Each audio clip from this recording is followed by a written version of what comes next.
चंद्रगुप्त मौर्य का जन्म लगभग 340 ईसा पूर्व में हुआ था। उनका बचपन बहुत कठिनाइयों में बीता क्योंकि वे एक सामान्य परिवार में जन्मे थे। इतिहासकारों के अनुसार वे या तो एक क्षत्रिय कुल के थे या फिर एक गरीब किसान परिवार से थे। उनकी माता मुरा थीं, जिनके नाम पर ही मौर्य वंश का नाम पड़ा। उनका प्रारंभिक जीवन संघर्षों से भरा था, लेकिन उनकी प्रतिभा अद्भुत थी। वे बचपन से ही बहादुर, तेज तर्रार और नेतृत्व क्षमता वाले थे।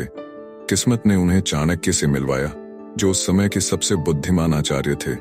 चाणक्य, जो नंद वंश के अत्याचारी राजा धनानंद से बदला लेने की प्रतिज्ञा कर चुके थे, वे एक योग्य व्यक्ति की तलाश में थे जो उनके सपनों को साकार कर सके।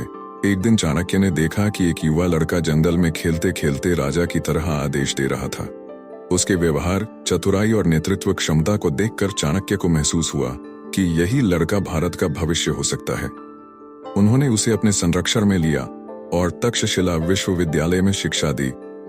चंद्रगुप्त को राजनीति, युद्ध कौशल, रणनीति और कूटनीति की पूरी शिक्षा दी गई। उन्हें तलवारबाजी, घुड़सवारी, सेना संचालन और शत्रु को हराने की गहरी समझ दी गई। चाणक्य ने चंद्रगुप्त को यह भी सिखाया कि केवल ताकत से ही नहीं बल्कि बुद्धिमत्ता से भी युद्ध जीते जाते हैं। जब चंद्रगुप्त पूरी तरह तैयार हो गए, तब चाणक्य ने नंद वंश को खत्म करने की योजना बनाई। वे जानते थे कि धनानंद की सेना बहुत शक्तिशाली थी, इसलिए सीधे युद्ध करना सही नहीं होगा। उन्होंने पहले नंद साम्राज्य के अंदर फूट डालनी शुरू की।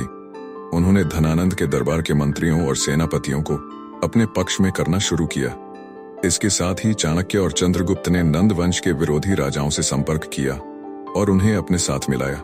धीरे धीरे उन्होंने छोटी छोटी लड़ाइयां जीतनी शुरू की और धनानंद की सेना को कमजोर कर दिया। जब समय सही आया तो चंद्रगुप्त और चाणक्य ने पाटलिपुत्र पर आक्रमण किया। धनानंद की सेना पहले ही कमजोर हो चुकी थी और अब वह चंद्रगुप्त के साहस और चाणक्य की रणनीति के आगे टिक नहीं पाई। धनानंद को पराजित कर दिया गया और उसे राज्य छोड़ने पर मजबूर कर दिया गया। इस प्रकार चंद्रगुप्त मौर्य नंद वंश का अंत कर भारत के सम्राट बने। उन्होंने मौर्य साम्राज्य की स्थापना की, जो भारत के इतिहास का सबसे शक्तिशाली साम्राज्य बना। उनकी विजय केवल एक योद्धा की जीत नहीं थी, बल्कि चाणक्य की बुद्धिमत्ता और उनकी मेहनत का परिणाम थी। राजा बनने के बाद चंद्रगुप्त ने एक संगठित और मजबूत प्रशासन तैयार किया। उन्होंने व्यापार, कानून, कृषि और सेना को विकसित किया। उनके शासनकाल में भारत आर्थिक रूप से बहुत समृद्ध हुआ। उन्होंने सिकंदर के ग्रीक सेनापति सेल्यूकस निकेटर को भी पराजित किया और उससे भारत का पश्चिमी क्षेत्र जीत लिया। चंद्रगुप्त की कहानी केवल एक राजा की नहीं, बल्कि एक साधारण लड़के के असाधारण सम्राट बनने की है।